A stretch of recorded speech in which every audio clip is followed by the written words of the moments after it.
Welcome back to Close Up, and we are jumping right back into this Democratic Senate primary. One of the Democrats seeking to surpass Congressman Pappas and claim that nomination in September is Karishma Manzoor, a scientist from Exeter. She joins us this morning in studio. Thanks for coming in. Dr. Manzoor, appreciate you being here. Thank you. Thanks, Adam. So many progressives see this as another big inflection point for the country, a moment to stand up and be counted for what you believe in. As a Democrat, how would you rate the pushback or the fight that Congressman Pappas is taking to the Trump administration right now? Actually, I want to start somewhere else, because every single morning we wake up and what do we hear? Another confusing, terrorizing story coming out of the White House. So let's start there. Because Donald Trump is absolutely taking over our days, our minds. I'm hearing from children, high school kids, who are not sure where is this country going, where is this world going. So I would like to actually start there. So Donald Trump is creating a situation where he is the national security threat for us. He's terrorizing the world. He's terrorizing Americans. In Minnesota, we are seeing Donald Trump's rhetoric become reality. He's terrorizing us with speaking out against us, asking us to hate each other, asking us to fear each other. Out in the world, in Greenland, look at what is happening in Greenland right now. The NATO is planning to invoke Article 5. In the history of the NATO, they've only invoked Article 5 once. That was after September 11th. And it was to protect the United States, because an attack on one NATO nation means an attack on all NATO nations. That's what Article 5 is all about. They're talking about Article 5 because of the United States, because of the threats coming out of the White House. What kind of a bizarre world are we living in, where Donald Trump, the sitting president of the United States, is making our NATO allies feel threatened? Canada is feeling threatened, Mexico, Colombia, Venezuela, Denmark, Greenland, of course, France, UK, every single one of these. That's what we should actually be talking about, because this is not normal, this is not democratic. And so, yes. Okay, but to the question, you're in a primary. I'm in a primary. One of your opponents is Congressman Pappas. Do you believe, as a Democrat, that he is pushing back hard enough against this administration? The whole structure of the Congress is actually something we should talk about. The Republicans are also there as elected officials, as senators and representatives. They're acting like spineless sycophants. What is up with that? Many Democrats are fighting back. Unfortunately, we're not necessarily seeing that from Representative Chris Pappas. He's been in Congress for 7 years. The best people can say is that he's just there and that he's not a Republican. That's not good enough. We cannot just keep electing people who are just Democrats. We have to elect the right Democrat, somebody who's going to care about the people of America and try to improve their lives. At the moment, in the United States, as well as New Hampshire, but across the country, 42 million Americans don't have enough to eat. 42 million Americans, that's a national security threat. 20 million Americans just lost health insurance because of the cuts to Medicaid and ACA premiums. That's a national security threat. Kids in America don't have enough to eat. Their education is subpar.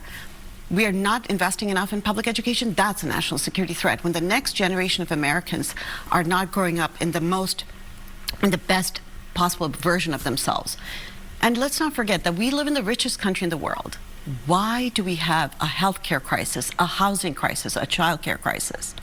It's because too many in Congress, whether it's Representative Pappas or the Republicans or the others, too many people in Congress are not caring for the people of the country. They're answering to their donors, and that is an absolute threat to our democracy. You mentioned Minnesota earlier. I want to go there. Do you believe immigration and customs enforcement should be abolished? So let's talk about this for a second. We actually have a law and order system. I actually trust our town police, our state police, our federal police. ICE is not law enforcement. ICE is acting like a paramilitary force. Many of the ICE agents are not adequately trained. They're going in fatigues into communities, terrorizing these communities, grabbing people out of their cars, knocking on doors, using threatening language. That's not law enforcement. I know my police chief in my town of Exeter. What a wonderful human being that person is. He cares about his community, he cares about the people, he cares about public safety. When I look at ICE and the videos that are coming out of Minnesota, that's not police, that's not law enforcement, that's thuggish behavior. And this is typical of Donald Trump. There is a system in place. If anyone breaks laws in our country, whether it's a civil law or a criminal law, there's a law enforcement system that can actually take care of it. Why do we have to create this additional paramilitary service that is answering to Donald Trump and Kristi Noem? So abolish ICE, yes or no? You said it on X. You said abolish ICE. We so should that's your position? absolutely defund ICE, yes. So what happens next? How do you enforce the border? How do you enforce We have a immigration CBP, law? yes. Customs and Border Patrol. We have a Customs and Border Patrol. We should absolutely give them the right amount of funding. We have to do this, and we have to, if the law enforcement is an issue, if their crimes are an issue in certain cities, then let's use the funding to send those federal dollars back to the states, to our local police. Why create another extra law and order system which is not really enforcing law? What's the difference between saying abolish ICE and saying defund the police? I never said defund the police. No, but what's the difference between those two sentiments? The police force I believe in. The law and order system I believe in. We have a public defense system. We have a law enforcement system. ICE is not law enforcement. ICE is not law enforcement. Please, let us not... So what happens when you abolish ICE? What happens to those 20,000 officers? What happens to them? Actually, let's talk about who those agents are. Do we even know who they are? Why are they always covering up their faces? Are they coming from, are they January 6th insurrectionists? Are they Proud Boys? Are they coming out of 4chan? Are they coming out of some extremist group? This is very concerning. Law enforcement officers have so much power over us and deserve so much respect from us.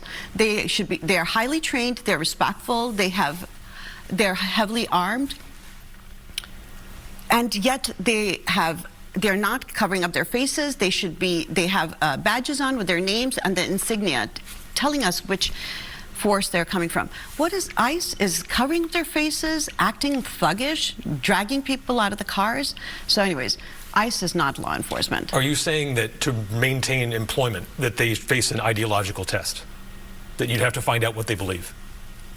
Again, let's talk about, okay, what is going on in Minnesota is terrorizing folks. So I don't want to spend a lot of time just talking about ICE at the moment. I actually want to talk about what's going on across the country. Well, this is the idea. Well if you're the nominee, yes. Then, I mean, there are going to be attack ads that yes. say she wants to abolish ICE and fire 20,000 law enforcement officers. But you that's may not twisting think it's fair, the news. That's twisting the story. That's the attack ad. You're going to have to answer to it. So how do you respond to that when people say, hey, she wants to get rid of all these people? I think those $30 billion that has been that is being given to ICE, I think those $30 billion should be given to our town police, our city police, our state police, as well as the federal police. The $45 billion that is being given to the for-profit detention centers. Don't forget, for-profit private detention centers. Who are these people and who are they answering to? They're definitely not answering to Congress. We don't even know what's going on inside. People who are being released from these detention centers, they're telling us that they don't have adequate food, they don't have mattresses, they don't have pillows, they are cold, they're being treated poorly.